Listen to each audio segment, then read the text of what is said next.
Welcome back to the deep dive discussion of dystopian novel Brave New World by Aldous Huxley. Today we discuss Chapter 15. And chapter 15, wow, it's quite a chapter. We're right in the thick of it after Linda's death. Exactly. Savage is just raw with grief, remorse, and he ends up right in the middle of the Park Lane Hospital for the dying. Yeah, talk about a culture clash waiting to happen. He walks straight into, well, the most routine world state moment imaginable. The soma distribution. The daily dose. So you have Savage feeling this incredibly intense, real human emotion. Grief. Loss. And he slams right into the system designed to eliminate exactly that feeling. It's like matter meeting antimatter. It really is an explosion, isn't it? His humanity just erupts against this wall of manufactured happiness. Definitely. And that's what we're digging into today, right? This whole confrontation. Yes. Savage trying to free the Deltas, their frankly baffling reaction, and then how the authorities step in. So efficient. Chillingly so. It just throws that core conflict into such sharp relief, real freedom with all its pain versus this kind of enforced, shallow contentment. That Brave New World idea, twisted completely. And we're pulling all this directly from the text from Chapter 15 itself. Every little detail matters here. Absolutely. Our mission, if you like, is to unpack that chaos, see what Huxley's really showing us about freedom, control, and happiness, I suppose. Okay, so let's paint the picture. Savage gets out of the lift. He's numb, grieving. Where is he exactly? He's landed in the vestibule of the hospital, and it's peak world state efficiency. How so? You got the staff, all deltas, 162 of them. And Huxley makes a point of telling us they're from just 2 Bokanovsky groups. So scores of identical twins. Exactly. 84 redheaded women, 78 dark-haired men. He really hammers home the identical nature, like units. Not individuals. Not at all. Huxley calls it a swarm of indistinguishable sameness right off the bat. And it's 6 p.m., end of the shift. Time for their reward. Time for soma.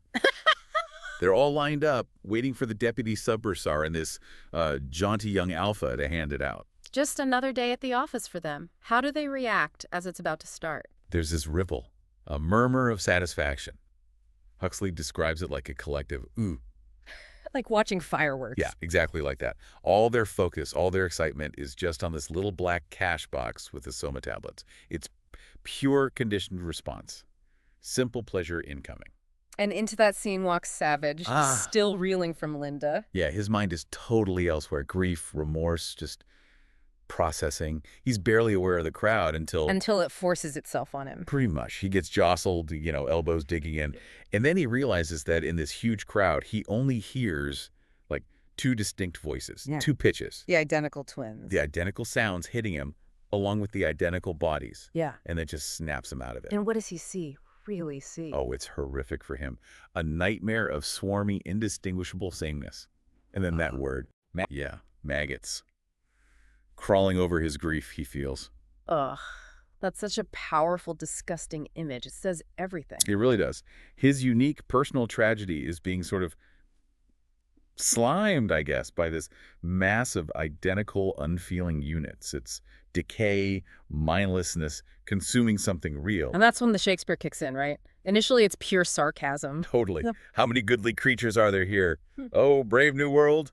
He's just spitting it out, bitterly contrasting the lion's original wonder with this grotesque reality. It's mocking his own initial hope, maybe. I think so. Mocking himself, mocking the world, just despair. But then something flips. The meaning of "Oh, brave new world" changes for him. Suddenly, yeah. Stops being sarcasm. The text says it becomes a call to arms, a challenge, a command. So Miranda's words about beauty and potential, they now represent the possibility of making this awful world noble. Transforming it. It's like the phrase itself gives him purpose. He has this moment of absolute clarity. Linda died a slave to this system. These deltas are slaves too. Slaves to soma? Slaves to conditioning.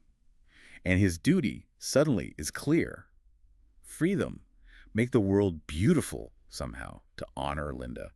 So, fueled by this, he acts, pushes through. And shouts, "Stop!" Loudly. Ringing voice, the book says. And the deltas. Just astonished. This is not part of the routine. The deputy sub-bursar knows trouble when he sees it. Oh, yeah. Whispers, "Ford, it's the Savage." He's scared. Tries to placate him. Would you mind letting me? Just let me finish here. But Savage is on a mission. He tries to rally them. I'm on your ears. He finds it hard, apparently. Public speaking isn't his thing, but the message is blunt. Don't take that horrible stuff. It's poison. Yeah, and he adds poison to soul as well as body. He's asking them to reject their entire comfort system. Their happiness. Their chemically induced happiness, yeah. Yeah. And what's the reaction when he suggests throwing it away? First, they just don't get it. Total blankness. The idea is just unthinkable. Yeah. But then when they realize he's actually threatening the soma, Then comes the anger. an angry murmur. That's the only real unconditioned response. They seem capable of rage when their pleasure is threatened. Freedom means nothing, but mess with the soma, and they react. He tries again. I come to bring you freedom. But the deputy subbursar isn't sticking around. He slips off to call for backup. He knows where this is going. Okay, so chaos brewing. Meanwhile, cut to Bernard and Helmholtz. Right. Totally different world. They're just knocking off work, looking for Savage. They had plans. Yeah, a little trip to Biarritz, apparently. Yeah. Dinner. They're mostly just annoyed Savage is holding them up. It's such a contrast, isn't it? Savage in this existential battle, and they're worried about their evening plans. It really shows how shallow even the dissidents can be, you know? Their priorities are still pretty world state-ish. Until the phone rings. Uh-huh. Yeah. Helmholtz gets a call. Friend at the hospital. Yeah, Savage seems to have gone mad. But it's urgent. That gets their attention. Okay, let's go. They head over together, fast. So, back at the hospital vestibule, Bernard and Helmholtz arrive. What do they find? They find Savage in full flight. He's not just talking anymore. Face flushed, eyes bright with. Well, the book says ardor and indignation. He's radiating this energy. Still trying to persuade the Deltas? He is, but he's losing patience. But do you like being slaves? Do you like being babies, getting nothing back but blank stares? Just incomprehension. Exactly. Bestial stupidity, he starts to think. And his frustration boils over into insults. He throws Shakespeare at them again, but twisted, mewling and puking. Turning infants into something disgusting. Yeah, it's like his initial compassion is just curdling into contempt, into hatred even. Yeah. He came to save them, but their inability to even understand makes him see them as, well, less than human monsters. That's a dark turn. It is. All that grief and duty gets swallowed up by this overpowering hatred, but he's still shouting about freedom. Don't you want to be free and men? Yeah, the rage makes him fluent, apparently. The words just pour out. Yeah. But it's like shouting at a brick wall. They literally can't grasp manhood or freedom. So words fail. Time for action. That's when he makes that chilling decision. I'll teach you, I'll make you be free whether you want to or not. Forcing freedom on people, the irony. It's immense. His own crusade becomes authoritarian. And then the act itself. He goes for the soma. Opens a window and just starts chucking handfuls of the tablets out, physically destroying their god. And the Delta's reaction to that? First, stunned silence, utterly petrified amazement and horror at this wanton sacrilege. Sacrilege, that word again. It really is their religion. It's the foundation of everything for them. Destroying it is like tearing down an altar. Bernard sees this. Yeah. And predictably. Panics. He's mad, he whispers. Convinced they'll kill Savage. Ford help him. And then he looks away. Can't watch. For self-preservation. Absolutely. All talk, no action when it gets real. But Helmholtz. Helmholtz is different. Totally different. He quotes, Ford helps those who help themselves. Ah. And he laughs. Lash. Yeah, with exaltation, the text says. For him, this isn't terrifying. It's real. It's intense. It's what he's been missing. Ah, the authentic experience he craved. Exactly. So he dives in, starts punching deltas, shouting, free, free, and men at last. He's right there with Savage, throwing the soma out. He's found his moment. Savage's moral fury meets Helmholtz's kind of existential boredom. So something like that. They empty the whole cash box together, and they hold it up, show the deltas the black emptiness. Shout. You're free. And the Deltas, now free of soma, react how? By attacking with redoubled fury, howling. Freedom means nothing. The loss of soma means war. It unleashes their only other programmed response, pure, violent rage. And Bernard, still on the sideline. Oh, yeah. Hesitant on the fringes, torn apart inside, wants to help, ashamed he is, and terrified of getting hurt. Makes these little half moves towards the fight and then pulls back. Agony of indecision.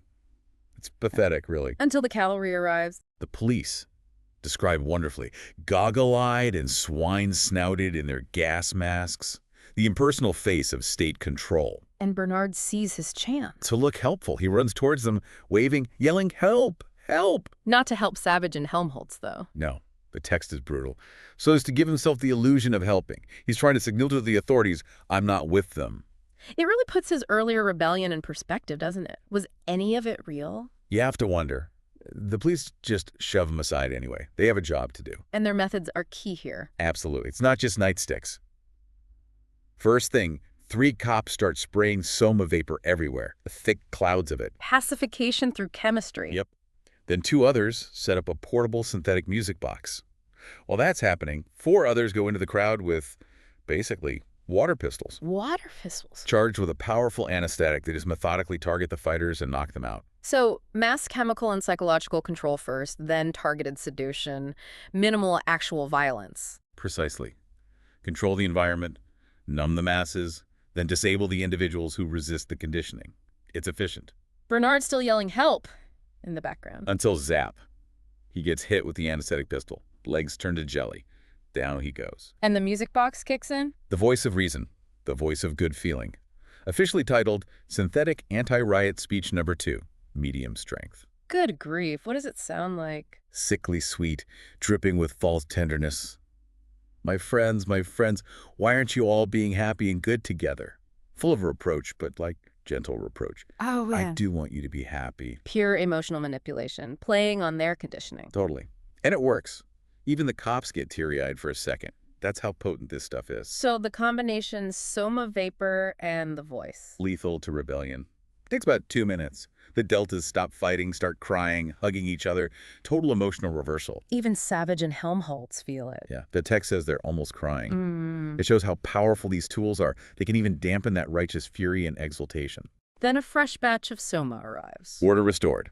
The deltas get their dose, wander off blubbering, while the voice gives them these affectionate goodbyes. Forward keep you. Chillingly effective. No need for mass arrests or beatings. Just reset their happiness levels. The sergeant switches off the voice. Okay, cleanup time. Savage and Helmholtz. They're asked if they'll come quietly. They know it's over. They agree. Start tending to their cuts and bruises. And Bernard wakes up. And immediately tries to sneak out. Typical. While the cops are busy with the main culprits, he tries to just melt away. But no luck? Nope. Cop stops him. Bernard tries to bluster. Why me? What did I do? The sergeant isn't buying it. Sees right through him. Points out he's a friend of the savage. Bernard pauses, then maybe tries one last gamble for status. Defiance. He says, why shouldn't I be? Too little, too late. Way too late. So all 3 get rounded up. The passionate rebel, the intellectual thrill seeker, and the coward. The whole spectrum of field resistance led away together. Okay, let's pull back. What does this whole chaotic episode, especially how it ends, really tell us? Well, first, the sheer overwhelming power of the conditioning. And soma, of course. The deltas literally cannot comprehend freedom. Their only responses are programmed desire for soma or programmed rage when it's denied. And the state's tools, the vapor, the voice, work perfectly to restore that programmed contentment. Effortlessly, almost. It highlights that massive gap between Savage's messy, difficult freedom and the world state's easy, shallow happiness. The deltas choose the happiness. They violently reject the freedom. And we saw the different types of rebellion, right? Savage's moral stand, Helmholtz finding meaning in the fight, Bernard's performance. And none of them stood a chance against the system's control mechanisms, which, importantly, weren't primarily about brute force. Right. Chemistry and psychology first, targeted anesthetics second. It's control through managing happiness and dissent, not just crushing it physically. They don't need to crush it if they can just soothe it away. It's a really efficient, if terrifying, model of social control. So, thinking about this, why should this scene, this chapter, matter to us listening right now? Well, I think it forces you to consider that tension, Yeah. Between comfortable ignorance, maybe, and difficult truth. Between easy pleasure and authentic, sometimes painful experience. Savage offers the pain of freedom. The state offers the numbness of soma. Exactly. And it makes you ask, how much are we willing to trade for comfort, for ease? Do we sometimes accept our own kinds of soma to avoid difficult realities or uncomfortable growth? It throws that big question right at you. Is a society engineered for maximum happiness but minimal real choice or deep feeling actually desirable? What's the hidden cost of universal contentment if it means giving up what makes us truly human, flaws and all? What's the price of never feeling pain or grief or even righteous anger? It's a heavy question to sit with. Thank you for joining us, and we look forward to see you when we discuss the next chapter.